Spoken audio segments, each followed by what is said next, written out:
Oh, hello. Many positive things have been said about Janice over the years, and one of them is that she had the patience of Jesus. We couldn't get Jesus to deliver what I want to say here tonight, but I'm one of the two that played him under her direction in Godspell, so I'm going to have to do.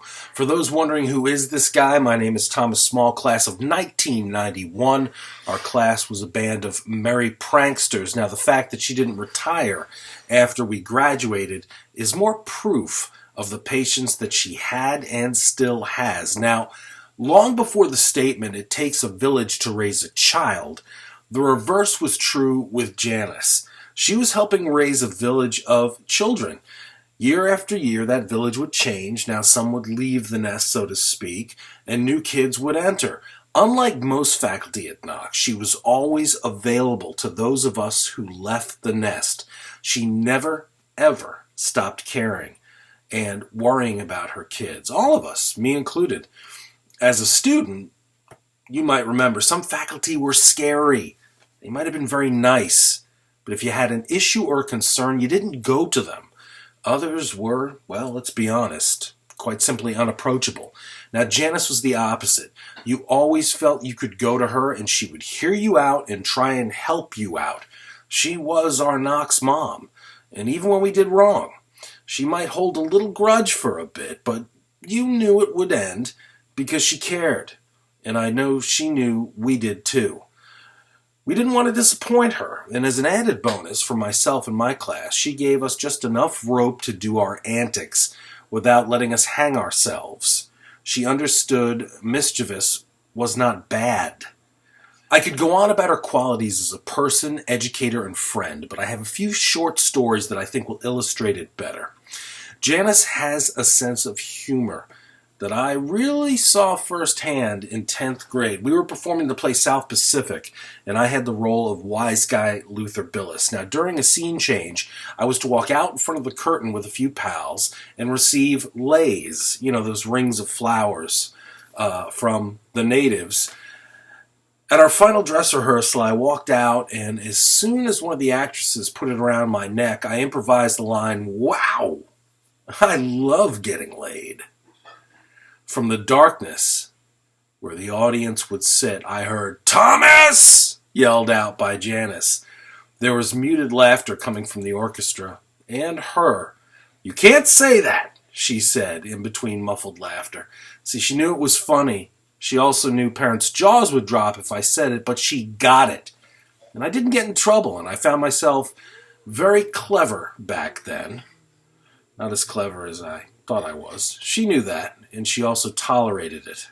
In 10th grade, I had made the varsity baseball team, and baseball, like theater, had been a passion of mine. The musicals used to be in the fall, the dramas in the spring, but in the 11th grade, they changed it.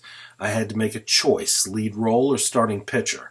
I went to see Janice, we met in the chapel, and I had agonized over this decision for weeks. I told her with tears in my eyes that I was going to pitch. I had never not been part of the musical since I arrived at Knox. I had worked my way up to a lead role, but baseball was calling me. Now, I could tell she was disappointed, but she voiced her support at my decision. She supported me. She comforted me as I cried, because I did love the musical so much, and she knew that. And while I left our meeting sad, I knew that I had made the right choice for me, and the fact that she supported that and comforted me did more for me than she knew, and that is why she is our Knox mom. All of us. Senior year, the musical was magically switched back to the fall. Not sure if my availability had anything to do with that. Probably not. But I could do both in my final year now. Janice had taken us to an off-Broadway presentation of Godspell. And I want to say that most of what would become the cast was at that performance. We loved it. Loved the music, the imagery, everything about it. It really struck a chord. We began to lobby her. Can we do Godspell? Can we do Godspell? Now, normally, this might be okay, but Godspell had been done 6 years earlier, and they didn't want to repeat the play so soon. However, Janice knew how much that play meant to us. She knew our love for it was honest, and she knew it would crush us if we had to do Guys and Dolls or some other such musical for our senior year. And so she approved it. And that gave me and my castmates such a wonderful, unforgettable experience. Also the only time you would see Michael and I dancing and singing together with hats and canes. After we graduated and the years went on, wives, ex-wives, kids and such, Janice remained there if we needed her, and still does to this day. When my father died, she was at the funeral and sent wonderful plants that remain alive. Still, they're in the house to this day. When my mother died, there was a snowstorm during her viewing, and Janice couldn't make it, but she still sent a Knox contingent.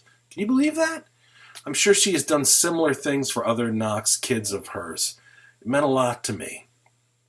Before I close, I want to talk about Frank. When I was a senior, Frank came on the scene, and the big rumor around campus was that Janice was dating. As the senior class who she let do Godspell, who she had been around the longest at this point because we were seniors, the news of this courtship was met with raised eyebrows. Wait a minute. That's our Knox mom. We reacted like a father watching his daughter date for the first time. You better not mess with her, Frank. We got her back. This dude better be cool with her. He's going to have to watch himself. What were we going to do? But that's how we felt. He turned out to be, in my limited time spent with him, one of the loveliest men I have ever had the privilege to meet. The last time I saw him was an alumni day on campus just a few years ago. It was nighttime, and I was helping Janice bring things into Houghton Hall for the next day when more people arrived. It was a Friday night. I noticed Frank was getting a little, let's say, fidgety about where Janice was. So on one of my trips back to pick up more stuff, I stayed with him. I kept reminding him that she was helping inside Houghton, and I tried to make some small talk to help get his mind off his worry. I said, Frank, I've always told you how dapper a guy you are. Maybe while they're all working in there, we could hit a bar, listen to Sinatra, etc. Each suggestion that I made was met with a laugh from Frank. But it always went back to Janice. I would say, I don't know, Frank, with your looks and skills, we might be able to impress some ladies. Oh, no, he would say after chuckling. Janice is my girl. You could feel the love from him. Now, our love as her students, former students, and Knox family is different, but I believe it's just as strong. Any school can hire a teacher or a musical director, etc., but Knox is losing a teacher, a musical director, a psychiatrist for a lot of us, an away-from-home mom, a nurturer of talent, nurturer of character, and, the last link that most of us have to the way it was. The ideals and ideas that Cliff Erickson put forth. You can't replace that. You can't replace her. It's just not possible.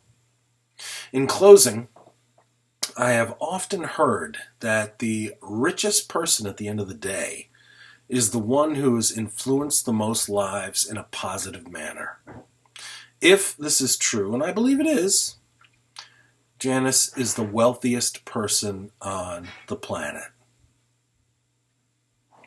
Despite the fact I found one of my blazers a week ago, and inside the pocket was a note that said, Tom, please report to the dining hall at 6 a.m. and set the entire thing up by yourself. I love you. We all love you. Interested to see what comes next. You are the wealthiest person on the planet. All love.